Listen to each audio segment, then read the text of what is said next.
something like this.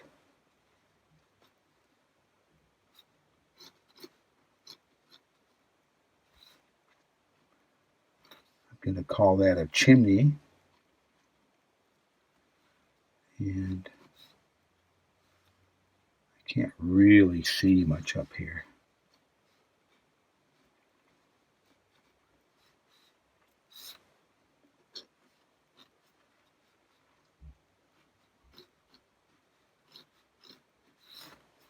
I have to be careful. I don't want to be too cavalier about this.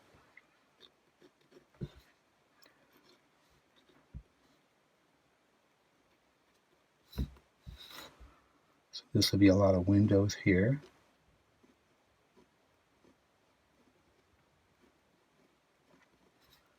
I don't really need to draw those in, but since I'm there, I will. So that's the big stuff here. Let's get some trees going.